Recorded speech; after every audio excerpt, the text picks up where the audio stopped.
अथ श्रीयोगवासिष्ठे निर्वाणप्रकरणस्य उत्तरार्धे 90+शततमः सर्गः।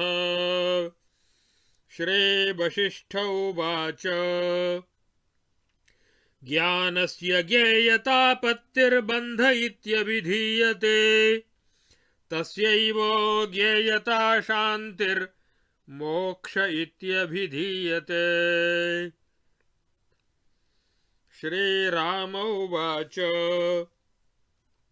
ज्ञानस्य ज्ञेयता शान्तिः कथं ब्रह्मन् प्रवर्तते सारूढा बन्धता बुद्धिः कथं वात्र निवर्तते।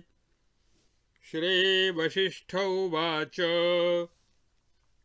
सम्यग्ज्ञानेन बोधेन मन्दबुद्धिर्निवर्तते निराकारा निजा शान्ता मुक्तिरेवं प्रवर्तते। श्रीराम उवाच बोधः केवलता रूपः सम्यग्ज्ञानं किमुच्यते येन बन्धादयं जन्तुरशेषेण विमुच्यते। श्रीवसिष्ठ उवाच ज्ञानस्य ज्ञेयता नास्ति केवलं ज्ञानमव्ययम् अवाच्यमिति बोधोऽन्तः सम्यग्ज्ञानमिति स्मृतम्। श्रीराम उवाच ज्ञानस्य ज्ञेयता भिन्ना त्वन्तः केति मुने वद उत्पाद्यो ज्ञानशब्दश्च भावे वा करणेऽथ किम्। श्रीवसिष्ठ उवाच बोधमात्रं भवेज्ज्ञानं भावसाधनमात्रकम् न ज्ञानज्ञेययोर्भेदः पवनस्पन्दयोरिव। श्रीराम उवाच एवं चेत्तत्कथमयं ज्ञानज्ञेयादिविभ्रमः सिद्धः शशविषाणाभो भविष्यद्भूतभव्यशः। श्रीवसिष्ठ उवाच बाह्यार्थभ्रान्तितो ज्ञेया भ्रमबुद्धिरिहोदिता बाह्यश्चाभ्यन्तरश्चार्थो न सम्भवति कश्चन। श्रीराम उवाच योऽयं प्रत्यक्षदृश्योऽर्थो मुने त्वमहमादिकः भूतादिरनुभूतात्मा स कथं नास्ति मे वद। श्रीवसिष्ठ उवाच आदिसर्गविधावेव विराडात्मादिको नघ जातो न कश्चिदेवार्थो ज्ञेयस्यातो न संभवः। श्रीराम उवाच भविष्यद्भूतभव्यस्था जगद्दृष्टिरियं मुने नित्यानुभूयमानापि न जातेति किमुच्यते। श्रीवसिष्ठ उवाच स्वप्नार्थमृगतृष्णाम्बु द्वीन्दुसङ्कल्पितार्थवत् मिथ्या जगदहं त्वं च भाति केशोण्ड्रकं यथा। श्रीराम उवाच अहं त्वमयमित्यादि जगज्जठरमप्यलं कथं न जातं भगवन् सर्गादावनुभूतिमत्। श्रीवसिष्ठोवाच कारणाज्जायते कार्यं नान्यथेत्येव निश्चयः सर्वोपशान्तौ जगतामुत्पत्तौ नास्ति कारणम्। श्रीराम उवाच महाप्रलयसम्पत्तौ शिष्टं यदजमव्ययम् तत्कथं नाम सर्गस्य न भवेत् कारणं मुने। श्रीवसिष्ठोवाच यदस्ति कारणे कार्यं तत्तस्मात् सम्प्रवर्तते न त्वसज्जायते राम न घटाज्जायते पटः।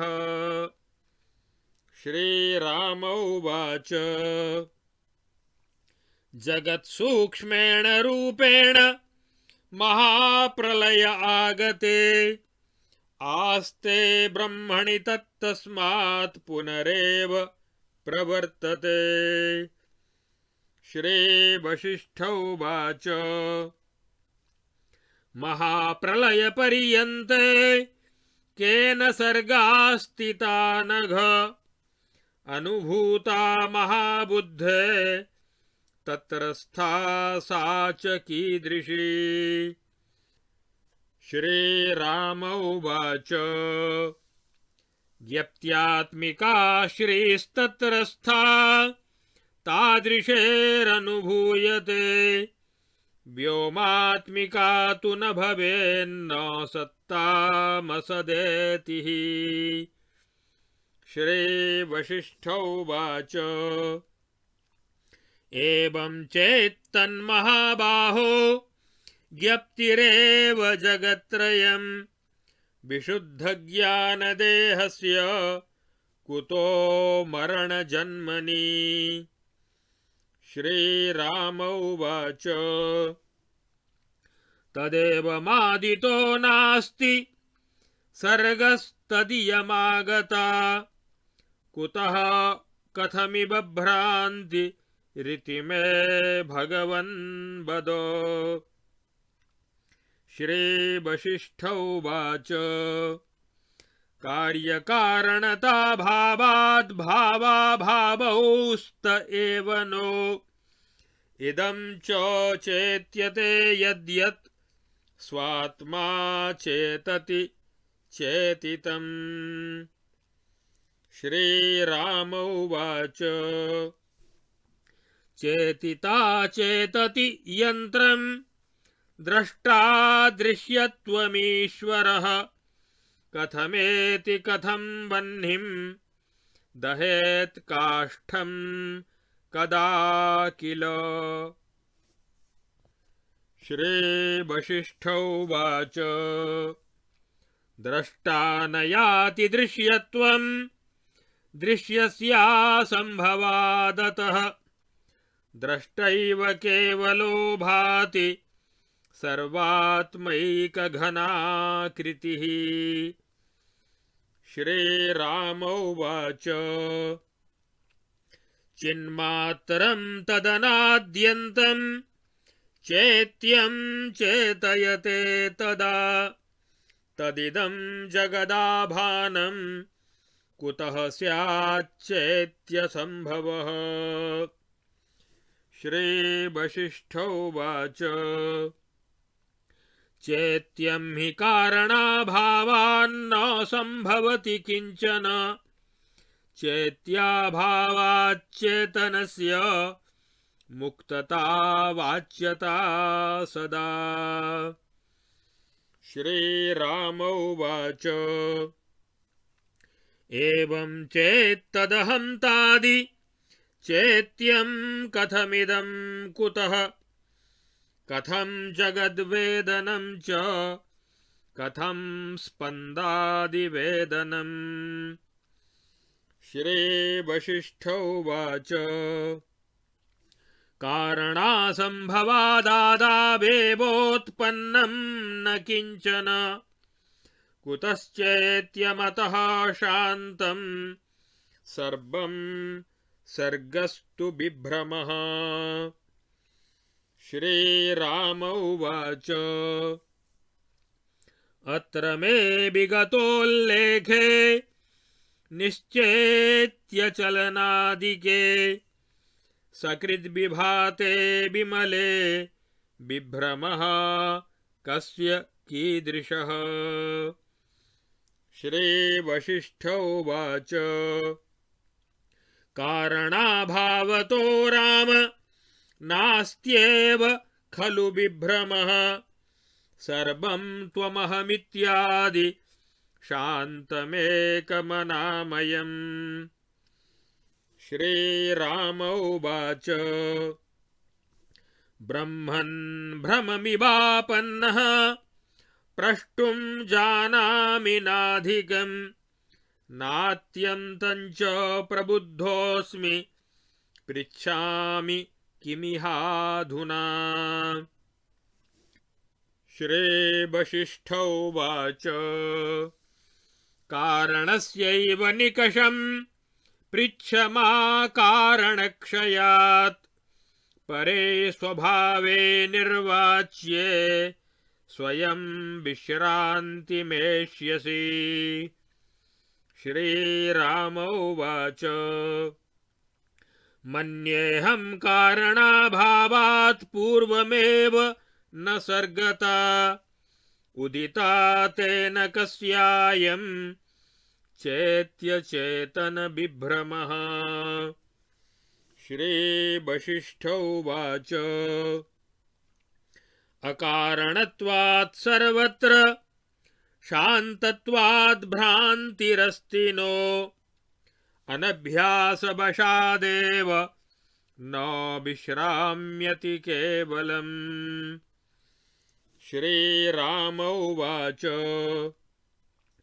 कुतो भवेदनभ्यासो भवेदभ्यसनं कुतः कुतोऽभ्यासात्मिका भ्रान्तिरेषा पुनरुपस्थिता।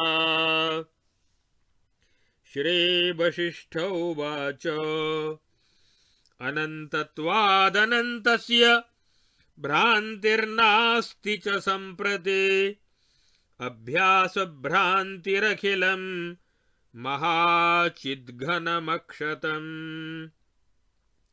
श्रीराम उवाच उपदेश्योपदेशादावनया शब्दसम्पदा किमन्यद् वद मे ब्रह्मन् सर्वस्मिन् शान्ततां गते। श्रीवसिष्ठ उवाच उपदेश्योपदेशात्म ब्रह्म ब्रह्मणि संस्थितं बोधात्मनि न मोक्षोऽस्ति न बन्धोऽस्तीति निश्चयः। श्रीराम उवाच देशकालक्रियाद्रव्यभेदवेदनचेतसां सर्वस्यासम्भवे सर्वसत्ता कथमुपस्थिता। श्रीवसिष्ठ उवाच देशकालक्रियाद्रव्यभेदवेदनचेतसाम् अज्ञानमात्रादितरा सत्ता नान्यास्ति नो पुरा। श्रीराम उवाच बोध्यबोधकतापत्तेरभावाद् बोधता कथम् द्वैतैक्यासम्भवे ब्रह्मन् कारणासम्भवे सति। श्रीवसिष्ठ उवाच बोधेन बोधतामेति बोधशब्दस्तु बोध्यताम् भवद्विषयमेवायमुचितो नास्मदादिषु। श्रीराम उवाच बोध एव यदाहं त्वमेति बोधान्यता तदा कुत एषा परेनन्ते नासावति जले मले। श्रीवसिष्ठोवाच यत्तद्बोधस्य बोधत्वं तदेवाहं त्वमुच्यते। द्वित्वमत्रानिलस्पन्ददृशोरिव निगद्यते। श्रीराम उवाच सौम्याभ्यन्तस्तरङ्गादिर्यथा दत्ते यथा स्थितं तथा स्वरूपमात्रात्म बोध्यं बोधोऽवबुद्धवान्। श्रीवसिष्ठ उवाच एवं चेत्तत्कथं कः स्यात् दोषो द्वित्वादिदोषतः। अनन्ते स्थित एकस्मिन् शान्ते पूर्णे परे पदे। श्रीराम उवाच कोऽत्र कल्पयिताहं त्वं भुङ्क्ते भोक्ता च कश्च वा। यन्मूलं यज्जगद्भ्रान्तिरनन्ता प्रविजृम्भते। श्रीवसिष्ठ उवाच ज्ञेयसत्तावबोधे हि बन्धनं सच्च नास्त्यलं। ज्ञप्तेः सर्वार्थरूपत्वाद् बन्धमोक्षावतः कुतः। श्रीराम उवाच ज्ञप्तेर्बाह्यार्थता दीपान्नीलादीव प्रवर्तते। बाह्यस्त्वर्थोऽस्ति सद्रूपो ननु दृष्टोपलम्भनः। श्रीवसिष्ठ उवाच अकारणस्य कार्यस्य बाह्यस्यार्थस्य सत्यता। येयं सा भ्रान्तिमात्रात्मरूपिणी नेतराङ्गिका। श्रीराम उवाच स्वप्नः सत्योऽस्त्वसत्यो वा दुःखं तावत् प्रयच्छति। तथैवेयं जगद्भ्रान्तिः क उपायोऽत्र कथ्यताम्। श्रीवसिष्ठ उवाच एवं तावद्यथा स्वप्नस्तथेयं चेज्जगत्स्थितिः। तत्पिण्डग्रहतार्थानां सर्वैव भ्रान्तितोदिता। श्रीराम उवाच किमेतावति सम्पन्ने सम्पन्नं भवति प्रियं। कथं च शाम्यत्यर्थानां स्वप्नादौ पिण्डरूपता। श्रीवसिष्ठ उवाच पूर्वापरपरामर्शात् पिण्डतार्थेषु शाम्यते। स्वप्नेऽप्येवं स्थिते स्थूला भावना विनिवर्तते। श्रीराम उवाच भावना तनुतां याता यस्यासौ किं प्रपश्यति। कथं शाम्यति तस्यायं संसारकुहरभ्रमः। श्रीवसिष्ठ उवाच उद्ध्वस्तमसदाभासमुत्पन्ननगरोपमं वर्षप्रोन्मृष्टचित्राभं जगत्पश्यत्यवासनः। श्रीराम उवाच ततः किं तस्य भवति वासनातानवे स्थिते। पिण्डग्रहे गतेऽर्थानां स्वप्नोपम जगत्स्थितेः। श्रीवसिष्ठ उवाच संकल्परूपजगतः क्रमात् सापि विलीयते वासना तस्य तेनाशु स निर्वाति विवासनः। श्रीराम उवाच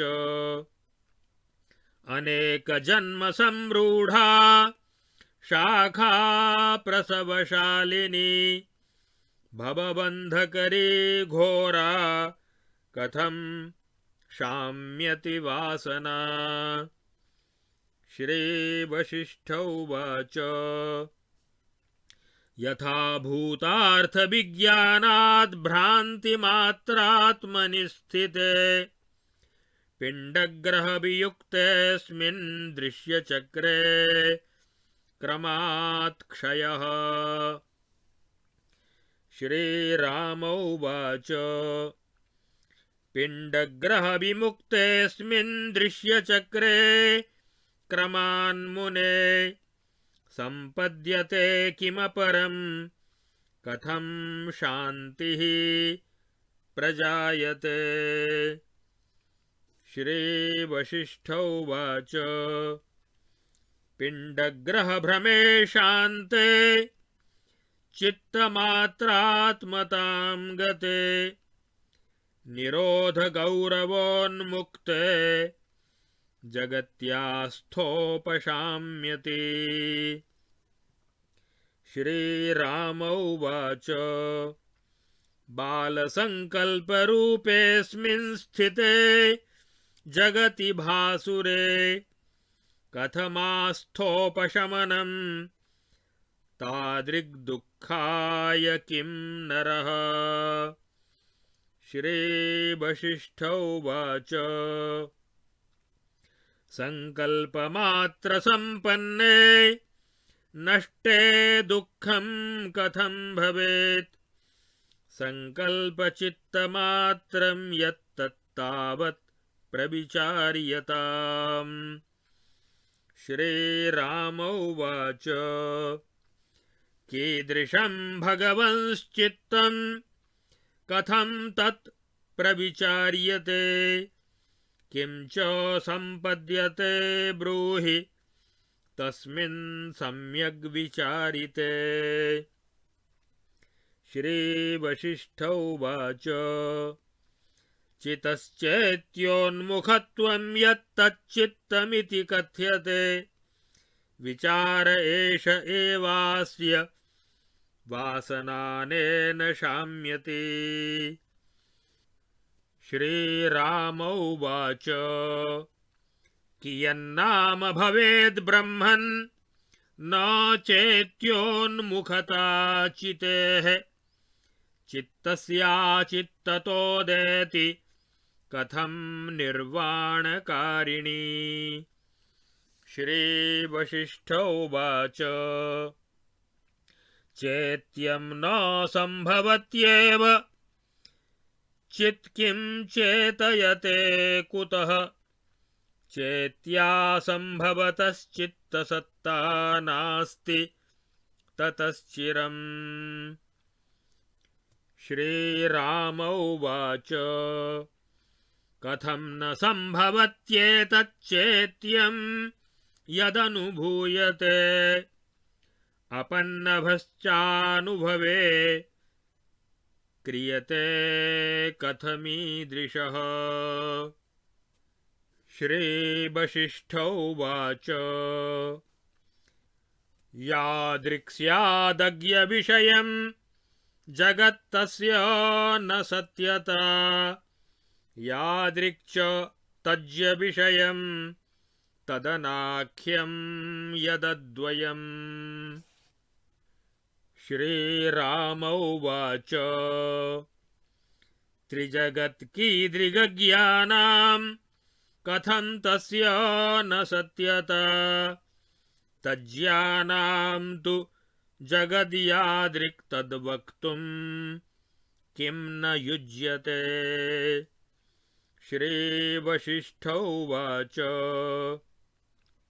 आद्यन्तद्वैतमज्ञानां तज्ज्ञानां तन्न विद्यते जगच्च नो सम्भवति नित्यानुत्पन्नमादितः। श्रीराम उवाच आदितो यदनुत्पन्नं न सम्भवति कर्हिचित् असद्रूपमनाभासं कथं तदनुभूयते। श्रीवसिष्ठ उवाच असदेव सदाभासमनुत्पन्नमकारणम् जाग्रत्स्वप्नवदुद्भूतमर्थकृच्छानुभूयते। श्रीराम उवाच स्वप्नादौ कल्पनादौ च यदृश्यमनुभूयते तज्जाग्रद्रूपसंस्कारादनुष्ठानानुभूतितः। श्रीवसिष्ठ उवाच किं जाग्रद्रूपमाहोस्विदन्यत्स्वप्नेऽनुभूयते संकल्पे च मनोराज्ये इति मे वद राघव। श्रीराम उवाच स्वप्नेषु कल्पनाद्येषु जाग्रदेवावभासते संस्कारात्मतया नित्यं मनोराज्यभ्रमेषु च। श्रीवसिष्ठ उवाच तदेव जाग्रत्संस्कारात् स्वप्नश्चेदवभासते तत्स्वप्ने लुठितं गेहं कथं प्रातरवाप्यते। श्रीराम उवाच न जाग्रद्राजते स्वप्ने तद्ब्रह्मान्यत्तदेव हि बुद्धमेतत्कथं त्वन्यद् अपूर्वमिव भासते। श्रीवसिष्ठ उवाच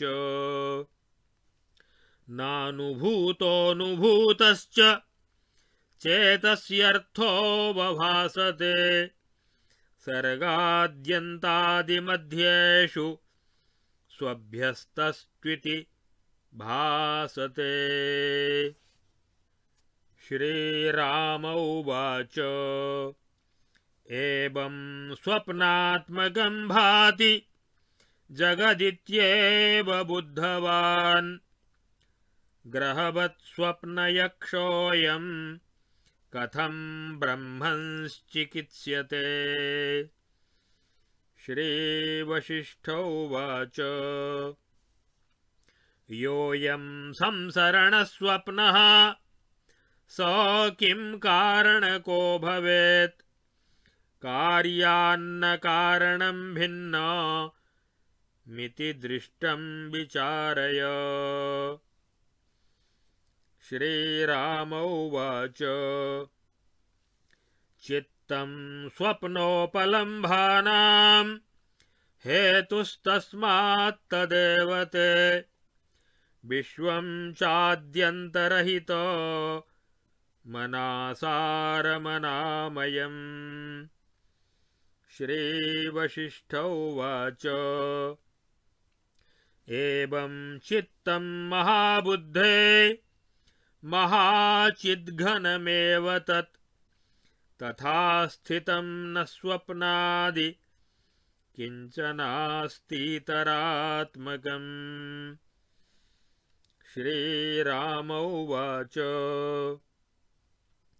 अवयवावयविनोर्यथा भिन्नस्तथा स हि तत्रानवयवे ब्रह्मण्येकता जगदादिना। श्रीवसिष्ठ उवाच एवं न सम्भवत्येव नित्यानुत्पन्नमादितः जगत्तेनाजरं शान्तमजं सर्वमवेधितम्। श्रीराम उवाच काकतालीयवन्मन्ये सर्गाद्यन्तादयो भ्रमाः भ्रान्ति द्रष्टृत्वभोक्तृत्वसहिताः परमे पदे। श्रीवसिष्ठ उवाच या व्यापारवती रसादरसविदां काचित् कवीनां न वा दृष्टिर्या परिनिष्ठितार्थविषयोन्मेषा च वैपश्चिती। ते द्वे अप्यवलम्ब्य विश्वमखिलं निर्वर्णितं निर्वृतं यावद्दृष्टिवशो न सन्ति कलिता नो शून्यता नो भ्रमः। इत्यार्षे श्रीवासिष्ठमहारामायणे वाल्मीकीये देवदूतोक्तमोक्षोपायेषु निर्वाणप्रकरणस्य उत्तरार्धे रामविश्रान्तिर्नाम 90+100तमः सर्गः।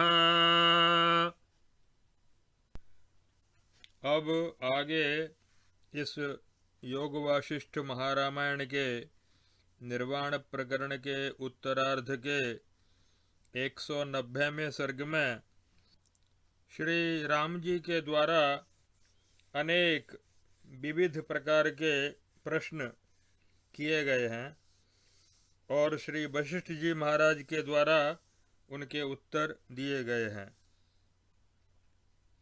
श्री वशिष्ठ जी कहते हैं, हे रघुनंदन, ज्ञान की ज्ञेयतापत्ति अर्थात जो ज्ञान स्वरूप है उसे ज्ञेय जड़ दृश्य समझ लेना ही बंधन है। वह तो केवल शुद्ध ज्ञान स्वरूप है और उस ज्ञेयता जड़ दृश्य बुद्धि का सर्वथा निवारण ही मोक्ष कहलाता है। श्री राम जी ने पूछा, ब्रह्मन, ज्ञान की ज्ञेयता बुद्धि का निवारण कैसे होता है? उस ज्ञेयता बुद्धि का सर्वथा निवारण हो जाने पर यहाँ बंधता बुद्धि कैसे निवृत्त होती है? इसके उत्तर में श्री वशिष्ठ जी ने कहा कि शम, दम आदि साधनों से युक्त होकर सच्चिदानंद परमात्मा का सम्यक ज्ञान रूप प्रबोध प्राप्त होने से भ्रांति दूर हो जाती है। शम दम आदि साधन अत्यंत आवश्यक है। जब तक शुद्ध अंतःकरण नहीं होता तब तक बुद्धि की भ्रांति नहीं मिटती। इस भ्रांति बुद्धि के दूर हो जाने पर इस प्रकार ये जो ज्ञेयता है जड़ दृश्य बुद्धि की अत्यंताभाव रूपा परम शांतिमयी स्वरूप भूता निराकार मुक्ति प्राप्त होती है। श्री राम जी ने पूछा, ब्रह्मन, कैवल्य बोध रूप सम्यक ज्ञान क्या कहलाता है?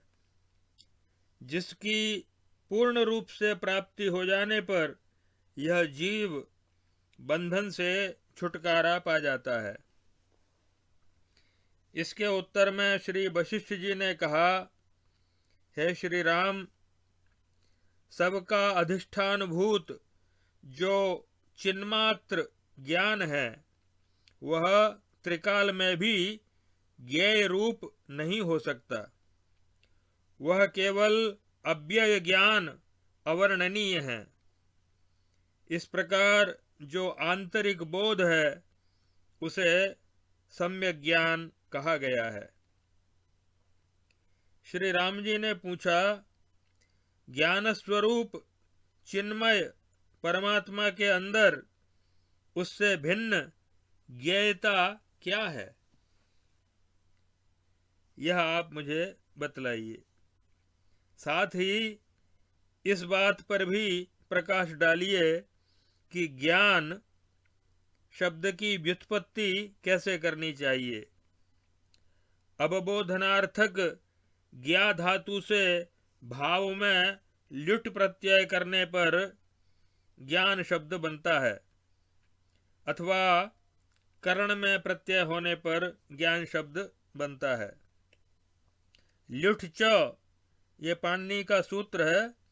इस सूत्र से भाव में ल्युट प्रत्यय होता है तथा करणाधिकरणयोश्च इस पाणिनि सूत्र के अनुसार करण और अधिकरण अर्थ में ल्युट प्रत्यय होता है। भाव में प्रत्यय होने पर ज्ञान शब्द का अर्थ होगा जानना, समझना, बोध होना, और करण में प्रत्यय होने पर ज्ञान का अर्थ होगा साधन, जिससे जाना जाए, वह करण अर्थ में होता है।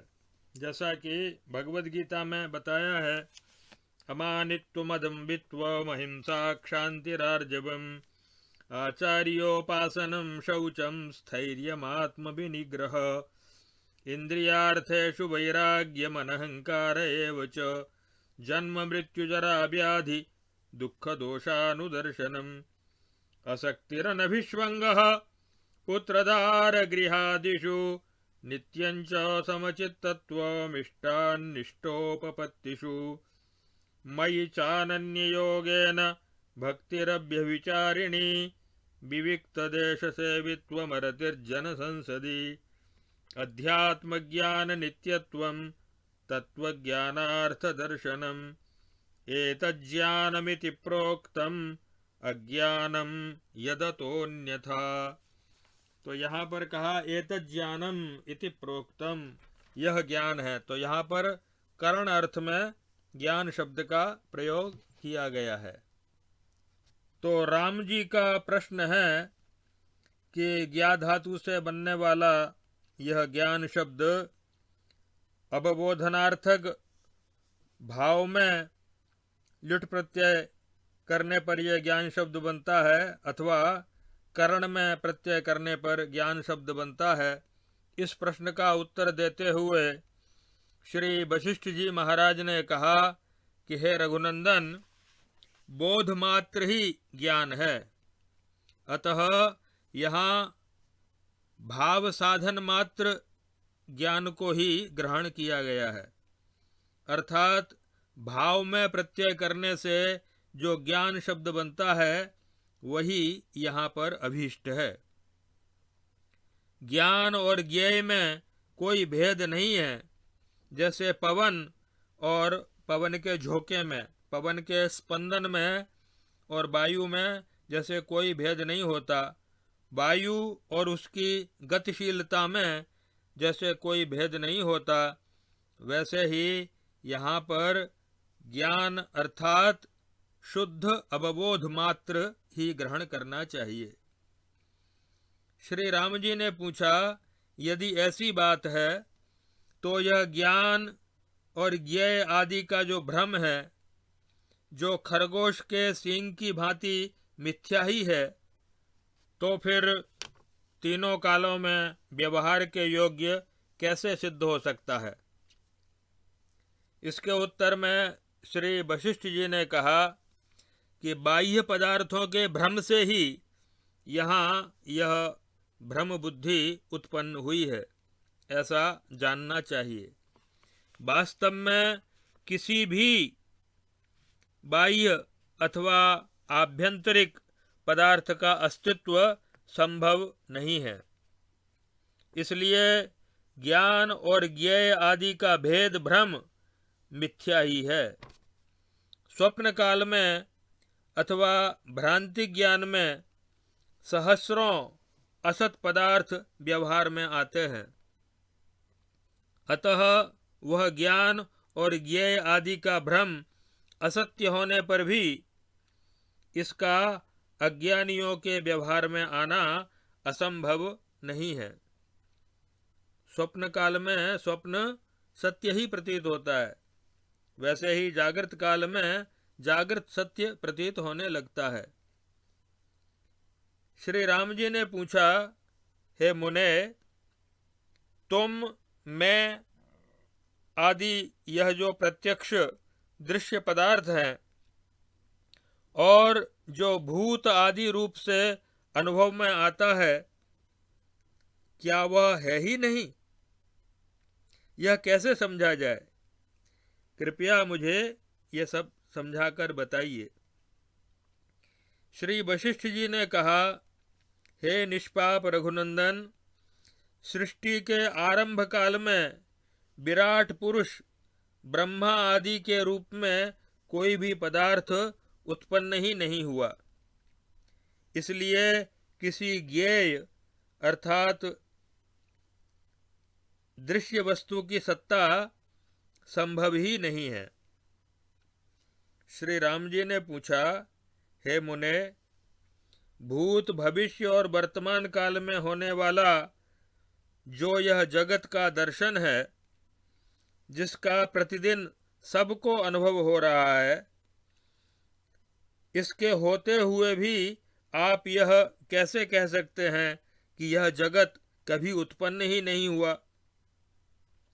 इसलिए कभी किसी को इसका दर्शन भी नहीं हुआ। इसके उत्तर में श्री वशिष्ठ जी ने कहा, श्री राम, स्वप्न के पदार्थ, मृग तृष्णा का जल तथा संकल्पित पदार्थ, ये सब न तो कभी उत्पन्न हुए और न वास्तव में कभी देखे गए, फिर भी भ्रमवश इनकी प्रतीति हो जाती है। इसी तरह मैं, तुम आदि रूप से ये जो जगत है, यह भी न तो कभी उत्पन्न हुआ और न तत्व दृष्टि से देखने पर कभी उपलब्ध ही हुआ, इसलिए सर्वथा मिथ्या है। तथापि भ्रमवश इसकी प्रतीति होती है। श्री राम जी ने पूछा, भगवन, मैं, तुम, यह इत्यादि रूप से पूर्णतः अनुभव में आने वाला यह जगत सृष्टि के आदि में उत्पन्न ही नहीं हुआ, यह कैसे समझा जाए? इसके उत्तर में श्री वशिष्ठ जी ने कहा, हे रघुनंदन, कारण से ही कार्य उत्पन्न होता है, बिना कारण के कोई कार्य उत्पन्न नहीं हो सकता, इसमें अन्यथा नहीं हो सकता। यह एक निश्चित सिद्धांत है।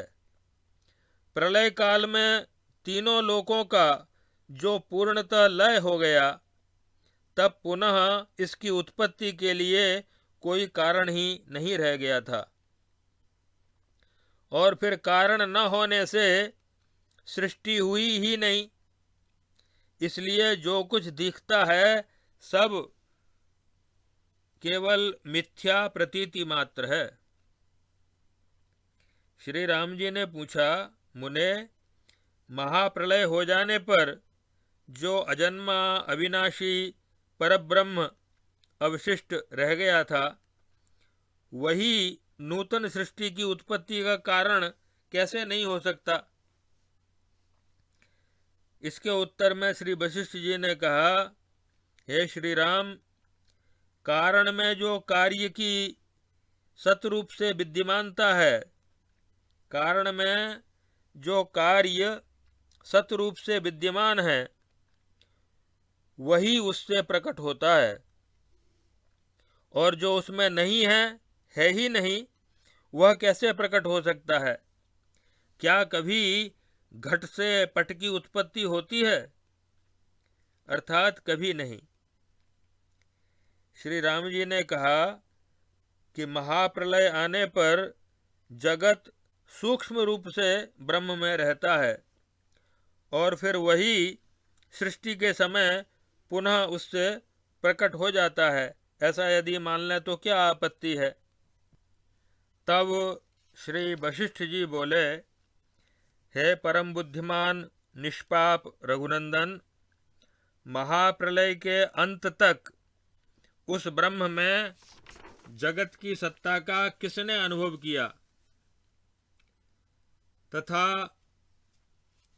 उसकी वह सत्ता वहां किस रूप में रहती है, ऐसा किसने अनुभव किया है। तब श्री राम जी ने कहा कि ब्रह्म में जगत की सत्ता उस समय ज्ञान स्वरूपा ही होती है और ज्ञानियों के अनुभव में भी आती है। अतः वह प्राकृत आकाश के समान शून्य रूप तो नहीं होती, इसलिए उस सत्ता को असत नहीं कहा जा सकता। तब श्री वशिष्ठ जी बोले कि हे महाबाहो, यदि ऐसी बात है तो वह ज्ञान ही तीनों लोकों का स्वरूप है, किंतु जो विशुद्ध ज्ञान स्वरूप है उसके जन्म और मरण कैसे हो सकते हैं। ज्ञान तो नित्य रहता है। तब श्री राम जी ने पूछा कि भगवन, यदि इस प्रकार सृष्टि उस ब्रह्म में स्थित नहीं है तो यह भ्रांति कहां से और कैसे आ गई, यह आप मुझे बताइए। तब श्री वशिष्ठ जी ने कहा कि हे श्री राम, कार्य कारणता का अभाव होने से ही ब्रह्म में न तो सृष्टि है और न प्रलय है। यह जो जगत भासित होता है वह जिसको और जिस रूप में भास रहा है वह सब ज्ञाता, ज्ञान और ज्ञेय रूपी त्रिपुटी केवल शुद्ध आत्मा ही है। तब श्री राम जी ने पूछा कि यह बात तो असंगत सी लगती है। जो यंत्र का चालक चेतन है वह जड़ यंत्र रूप कैसे हो सकता है। दृष्टा ईश्वर स्वयं ही दृश्य कैसे बन सकता है। काठ दाहक बनकर अग्नि को जला दे, क्या यह कभी संभव है। तब श्री वशिष्ठ जी ने कहा कि हे रघुनंदन, दृष्टा दृश्य भाव को नहीं प्राप्त होता, क्योंकि दृश्य की सत्ता संभव ही नहीं है। केवल दृष्टा ही प्रकाशित होता है, जो एकमात्र सच्चिदानंद घन स्वरूप एवं सर्वात्मा है। तब श्री राम जी ने पूछा, भगवन, तब सृष्टि के आदि में अनादि अनंत शुद्ध चिन्मय ब्रह्म ही जगत का संकल्प करता है, इसी से इस जगत का भान होता है। यदि ऐसा न होता तो चैत्य जगत का प्राकट्य कैसे हो सकता था। तब श्री वशिष्ठ जी ने कहा कि किसी भी चैत्य की उत्पत्ति संभव ही नहीं है, क्योंकि उसका कोई कारण ही नहीं है। चैत्य के अत्यंत अभाव के कारण ही चेतन की नित्य मुक्तता और अवर्णनीयता सिद्ध होती है। श्री राम जी ने पूछा, यदि ऐसी बात है तो ये अहमता आदि चैत्य कैसे और कहां से उत्पन्न हुए हैं। जगत का भान कैसे होता है और स्पंदन आदि का अनुभव क्यों होता है। इस पर श्री वशिष्ठ जी ने कहा कि हे श्री राम, मैं पहले ही बता चुका हूं कि कारण की सत्ता न होने से आदि काल में ही किसी वस्तु की उत्पत्ति नहीं हुई थी। ऐसी दशा में चैत्य कहां से होगा। इसलिए सब कुछ शांत स्वरूप परब्रह्म ही है। सृष्टि की प्रतीति केवल भ्रम मात्र है। श्री राम जी ने पूछा, हे मुने, जो वाणी की पहुंच से बाहर है और चैत्य और चलन आदि से रहित है तथा सदा स्वप्रकाश और निर्मल है, उस नित्य मुक्त परब्रह्म में किसको किस निमित्त से और कैसा भ्रम हो सकता है? जब ब्रह्म के सिवा दूसरा कोई है ही नहीं और वह नित्य मुक्त ज्ञान स्वरूप है, तो उसमें किसको और कैसे भ्रम हो सकता है? फिर यह जगत नामक भ्रम क्या बला है? इसका उत्तर आप मुझे दीजिए। तो वशिष्ठ जी ने कहा, हे श्री राम, सृष्टि रूप भ्रम का कोई कारण नहीं है, इसलिए यह निश्चित रूप से कहा जा सकता है कि उसकी सत्ता त्रिकाल में भी नहीं है। तुम, मैं आदि सब कुछ एकमात्र शांत स्वरूप निर्विकार ब्रह्म ही है। तब श्री राम जी ने पूछा कि मुने, फिर तो यह देश काल क्रिया द्रव्य भेद संकल्प और चित्त सभी वस्तुओं की उत्पत्ति असंभवी ही है, और जब यह सब कुछ असंभव है तो फिर इन सब की सत्ता कैसे उपस्थित हो गई? तब श्री वशिष्ठ जी ने कहा कि हे रघुनंदन, देश काल क्रिया द्रव्य भेद संकल्प और चित्त इन सब की सत्ता अज्ञान मात्र ही है। अज्ञान से भिन्न इनकी न तो सत्ता है और न पहले कभी इनकी सत्ता थी। तब श्री राम जी ने पूछा कि ब्रह्मन, तत्व दृष्टि से कारण के अभाव में द्वैत और एकत्व की संभावना ही नहीं रह जाती है, फिर न कोई बोध्य रह जाता है और न बोधक, और बोध्य बोधक के अभाव में बोध का होना भी कैसे संभव होगा? जिसका बोध होता है वह कर्म कारक तो होना ही चाहिए। कर्म मानने पर द्वैत की आपत्ति होती है और कर्म न मानने पर बोध किस वस्तु का हो, यह प्रश्न खड़ा हो जाता है। तब श्री वशिष्ठ जी ने कहा कि हे रघुनंदन, अज्ञानी जीव ही बोध के द्वारा अपने अज्ञान विनाश रूप फल का आश्रय होकर आत्मबोधता अर्थात बोध कर्मता को प्राप्त होता है। इसी से बोध शब्द की बोध्यता अर्थात बोध रूप फल वाली सकर्मकता को प्राप्त होता है। ये सब बातें अज्ञानियों को समझाने के लिए ही कहने योग्य हैं, हम जैसे जीवन मुक्तों के लिए नहीं हैं। जीवन मुक्त पुरुष तो ज्ञाता ज्ञान और ज्ञेय रूपी त्रिपुटी से रहित होकर शुद्ध ज्ञान स्वरूप हो जाता है। उसके लिए बोध की सकर्मकता का निरूपण अनावश्यक हो जाता है।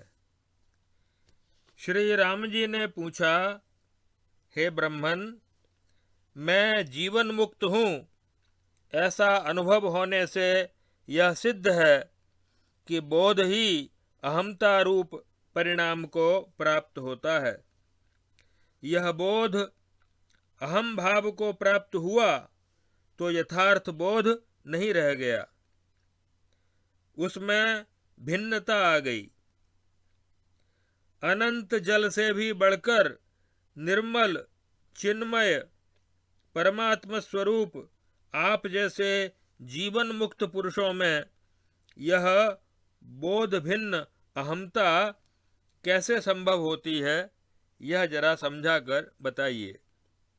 तब श्री वशिष्ठ जी ने कहा, हे रघुनंदन, बोधस्वरूप जीवन मुक्त की स्वरूप भूता जो बोधता है, वही उसमें विशुद्ध अहमता कहलाती है। तत्वज्ञानी का मैं और तुम भी उसके स्वरूपभूत ज्ञान से भिन्न नहीं है। उसमें जो द्वैत रूप व्यवहार देखा जाता है, वह वायु और उसके स्पंदन की भांति अद्वैत रूप ही है। इसके बाद श्री राम जी ने पूछा कि भगवन, संसार को स्वप्न की भांति मिथ्या समझ लेने मात्र से कौन सा अभीष्ट फल सिद्ध होता है? क्या उपलब्धि होती है? स्वप्न आदि में पदार्थों की साकारता कैसे शांत होती है, यह जरा समझा कर बताइए। इस पर श्री वशिष्ठ जी ने कहा कि हे रघुनंदन, अध्यात्म शास्त्र के पूर्वापर के विवेक पूर्वक विचार से ज्ञानोदय होने पर पदार्थों में साकारता या स्थूलता की भावना शांत हो जाती है। वे सब के सब चिन्मय ब्रह्म रूप ही हैं, ऐसा अटल निश्चय हो जाता है। इसी तरह स्वप्न के पदार्थों में भी जागने पर स्थूलता की भावना निवृत्त हो जाती है। तब श्री राम जी ने पूछा कि जिसकी भावना स्थूलता को छोड़कर अत्यंत सूक्ष्मता को प्राप्त हो गई है, वह जगत को कैसे देखता है? उसका यह संसार भ्रम कैसे शांत होता है? इसके उत्तर में श्री वशिष्ठ जी ने कहा कि वासना के क्षीण हो जाने पर पुरुष जगत को उजड़ा हुआ असत के सदृश आकाश में दिखने वाले गंधर्व नगर के समान और वर्षा द्वारा मिटाए गए चित्र के तुल्य देखता है। श्री राम जी ने पूछा, हे मुने, वासना के क्षीण हो जाने पर जिसके लिए जगत की स्थिति स्वप्न के तुल्य हो जाती है, उस पुरुष की जागतिक पदार्थों के विषय में जब स्थूलता की भावना मिट जाती है, तब फिर क्या होता है? इसके उत्तर में श्री वशिष्ठ जी ने कहा, हे रघुनंदन, जिसकी दृष्टि में जगत केवल संकल्प रूप है, उस पुरुष की वह अति सूक्ष्म वासना भी उत्तरोत्तर क्रम से विलीन हो जाती है।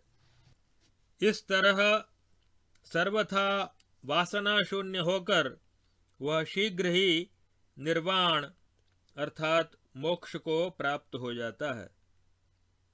श्री राम जी ने पूछा, ब्रह्मन, जो अनेक जन्मों से बद्धमूल, अनेक शाखा प्रशाखाओं से सुशोभित तथा जन्म मरण रूपी बंधन में डालने वाली है, वह घोर वासना किस उपाय से पूर्णतः शांत हो जाती है? श्री वशिष्ठ जी ने कहा, हे रघुनंदन, यथार्थ तत्वज्ञान से जब यह भ्रम मात्र दृश्य चक्र स्थूल रूपता से रहित अनुभूत हो जाता है, तब क्रमशः उसकी वासना का क्षय होने लगता है। श्री राम जी ने पूछा, हे मुने, जब दृश्य चक्र स्थूलाकारता से रहित अनुभूत हो जाता है, तब और क्या होता है और पूर्ण शांति कैसे होती है, यह कृपा करके बताइए। श्री वशिष्ठ जी ने कहा, हे श्री राम, स्थूलाकारता का भ्रम मिट जाने पर जब जगत की केवल चित्त मात्र रूपता अवगत हो जाती है और चित्त वृत्तियों के निरोध से जगत में गौरव बुद्धि, महत्व बुद्धि नहीं रहती है, तब जगत के प्रति होने वाली आस्था शांत हो जाती है। श्री राम जी ने पूछा, भगवन, चित्त का स्वरूप क्या है? चित्त कैसा है? उसका विचार कैसे किया जाता है? और उसके स्वरूप का भली भांति विचार कर लेने पर क्या होता है, यह बतलाइए। श्री वशिष्ठ जी ने कहा, रघुनंदन, चेतन का चेतनीय विषयों की ओर उन्मुख होना ही चित्त कहलाता है। इस समय जो चर्चा चल रही है यही इसका विचार है। इससे इसकी वासना शांत हो जाती है। ध्यान केवल विचार मात्र ही है, वह निराकार का हो अथवा साकार का हो। शुद्ध विचार से वासना शांत होती है। श्री राम जी ने पूछा, ब्रह्मन, चित्त के रहते हुए चेतन का अचेत्य परमात्मा की ओर उन्मुख होना कितनी देर के लिए संभव हो सकेगा? क्योंकि चित्त वृत्तियों का निरोध होने पर ही परमात्मा में अटल स्थिति हो पाती है। अतः यह बताइए कि निर्वाण पद प्रदान करने वाली जो चित्त की अचित्तता है उसका उदय कैसे हो सकता है? दूसरे शब्दों में चित्त के नाश का उपाय बताने की कृपा करें। श्री वशिष्ठ जी ने कहा, हे रघुनंदन, जब चैत्य जगत की उत्पत्ति संभव ही नहीं है तब चिति शक्ति जीवात्मा कैसे और कहाँ से उसका चिंतन या अनुभव करेगा? चैत्य की सत्ता न होने से चित्त की सत्ता भी चिरकाल से ही नहीं है। फिर किसके नाश का उपाय बताया जाए? तब श्री राम जी ने पूछा कि जिस चैत्य का सबको अनुभव होता है उसका होना कैसे संभव नहीं है महाराज? सब उसका अनुभव कर रहे हैं और जिसका अनुभव हो रहा है उसका इस तरह अपलाप करना, उसकी सत्ता को अस्वीकार कैसे किया जा सकता है, कैसे किया जा रहा है? तब श्री वशिष्ठ जी ने कहा कि अज्ञानी की दृष्टि में जो जगत का स्वरूप है वह सत्य नहीं है और ज्ञानी की दृष्टि में उसका जैसा स्वरूप है वह अद्वितीय ब्रह्ममय होने के कारण वाणी का विषय नहीं है। अतः यहाँ अज्ञानियों के ही जगत की सत्ता का निराकरण किया गया है। श्री राम जी ने पूछा, हे मुने, अज्ञानियों का त्रैलोक्य कैसा है और वह सत्य कैसे नहीं है, तथा तत्वज्ञानियों का जगत जैसा है वह वाणी का विषय कैसे नहीं हो सकता? तब श्री वशिष्ठ जी बोले कि अज्ञानियों का जो जगत है वह आदि अंत से युक्त तथा द्वैत रूप है, परंतु तत्वज्ञानियों की दृष्टि में वह है ही नहीं। उनकी दृष्टि में जगत की सत्ता संभव ही नहीं है, क्योंकि आदिकाल से ही कभी उसकी उत्पत्ति हुई ही नहीं।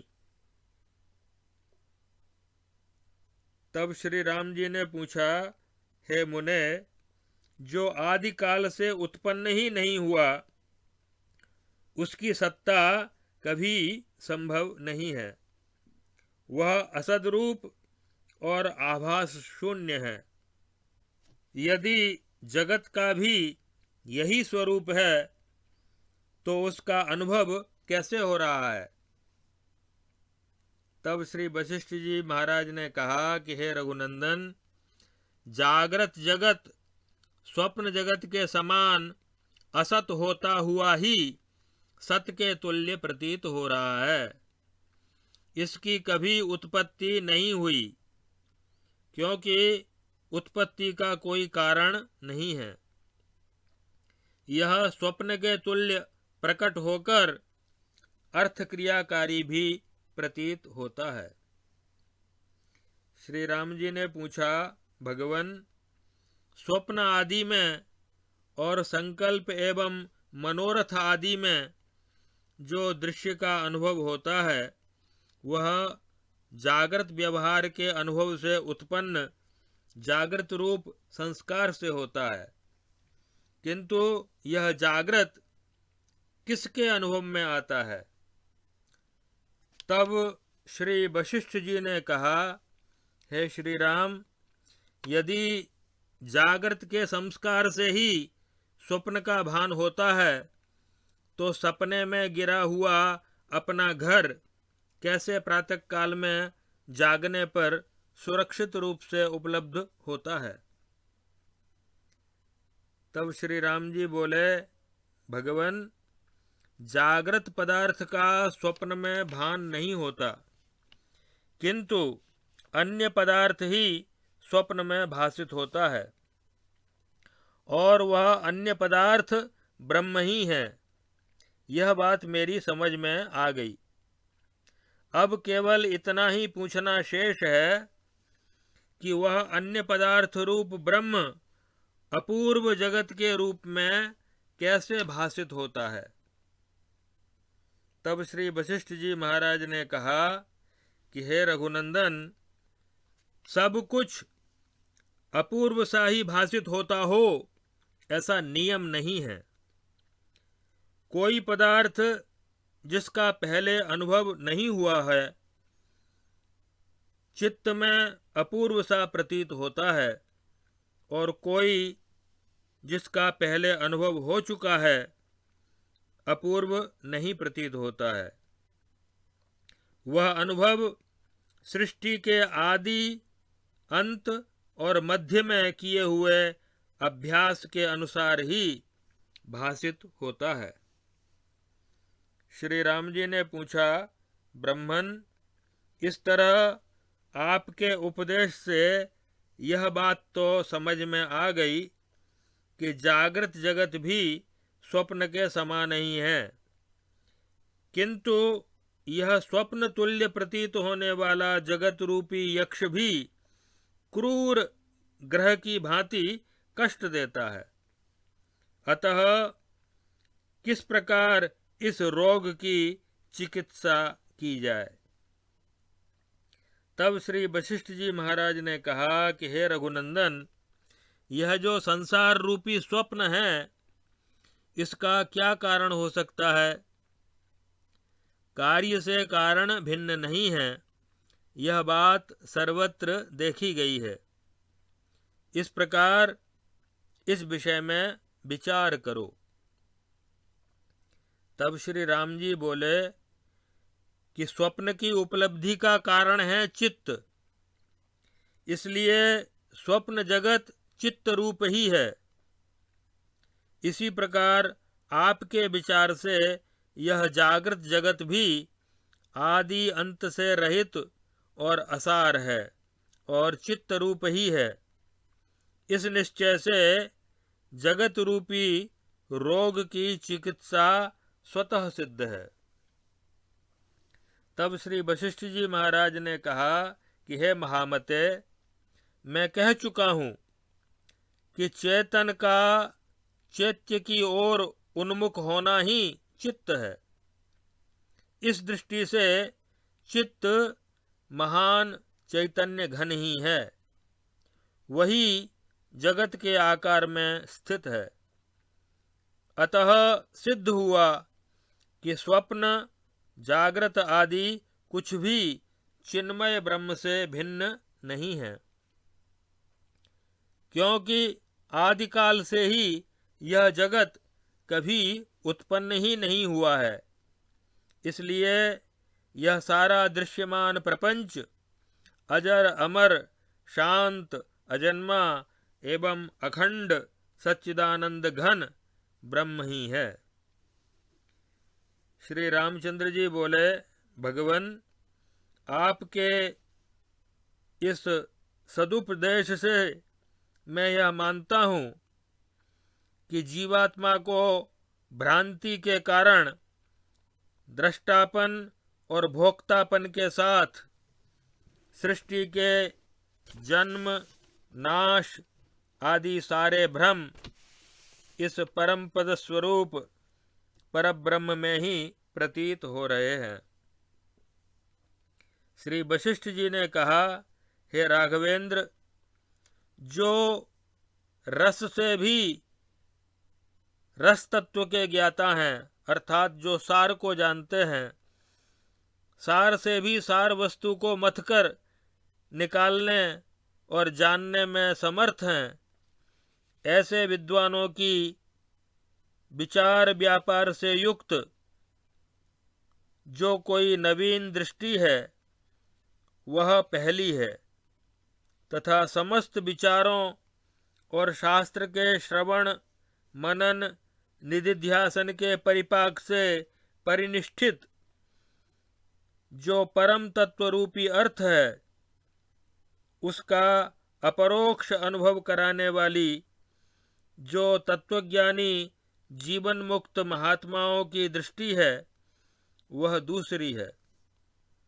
उन्हीं दो दृष्टियों का अवलंबन करके मैंने संपूर्ण विश्व के स्वरूप पर तब तक के लिए इस प्रकार विचार किया और विचार करना आवश्यक समझा है, जब तक कि यह बोध न हो जाए कि जितनी भी दृष्टियां और उनके दृष्टा के दृष्टापन हैं वे सब त्रिकाल में भी नहीं है।